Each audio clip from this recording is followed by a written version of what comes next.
響80、90年代呢個二衝程嘅黃金時代咧，本田嘅 NSR 咧可以話無數車迷中最強嘅戰車啊！好多人咧就對呢個 P3、P4咧就非常之熟悉啦，但係就唔知道 MC16，亦即係大家講嘅16期呢台車嘅一個歷史嚇。咁1980年嘅中期咧，咁雅馬哈嘅 TZR250咧就已經係強勢佔據咗呢個市場。咁啊，但係好在本田咧佢技術方面係好強勢嘅，特別係呢個賽車方面嚇，所以本田就直接將呢個 WGP250嘅冠軍廠車，亦即係 RS250嘅核心架構咧就下放到呢個試售車啊。咁呢個咧就係 MC16誕生嘅由來啊！咁佢咧就喺1986年嘅10月向呢個日本獨家發售嘅，定價咧就55.9萬日元嘅，喺當時嚟講咧就已經係頂級250cc 跑車嘅一個價錢嚟㗎啦。咁呢台車嘅引擎技術咧就基本上係復刻咗呢個 IS250嘅，佢搭咗一個90度嘅水冷 V 型嘅雙缸二衝引擎啦。咁缸徑咧就54乘以54.4嘅，咁啊呢個亦都係跟住落嚟 MC18、MC21、MC28 4代車型嘅基本嘅本體嚟。咁後期嘅所有改動咧，其實都係喺呢個架構上面進行一個輕微嘅優化嘅啫。整車係得125 kg 嘅呢個乾重嘅啫，即係未搭油水嚇。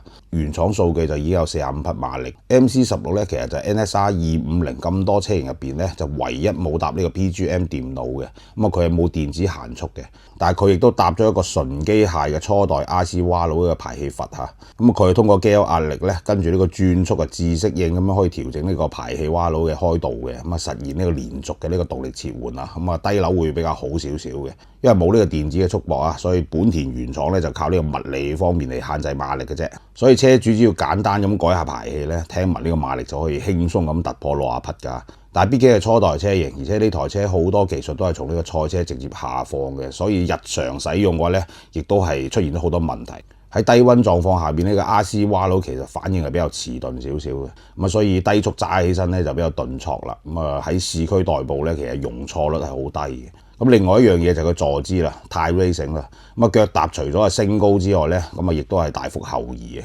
成個車身嘅傾角咧都係非常之激進啦。如果攞嚟參加賽事嘅話，呢個非常好嘅設定，但係如果日常用嘅話咧係辛苦啦。而且呢台車係冇電撻啦，如果冷車要着車嘅話咧，踩死人啦。咁1987年咧 MC16嘅正式停產啦，生產週期係比較短少少嘅。再經過咗30幾年之後咧，日本本土可以上路登記嘅原廠 MC16咧，其實就冇幾多啦，得返3000台左右嘅啫。MC16咧亦都係代表二衝機車最原始嘅一個浪漫，純粹靠機械結構嚟營造呢個賽車感。咁佢亦都係 NSR 呢個王朝嘅起點，亦都係靠呢個獨一無二嘅機械質感咧，成為咗好多資深二衝玩家心中咧冇辦法替代嘅初代信仰。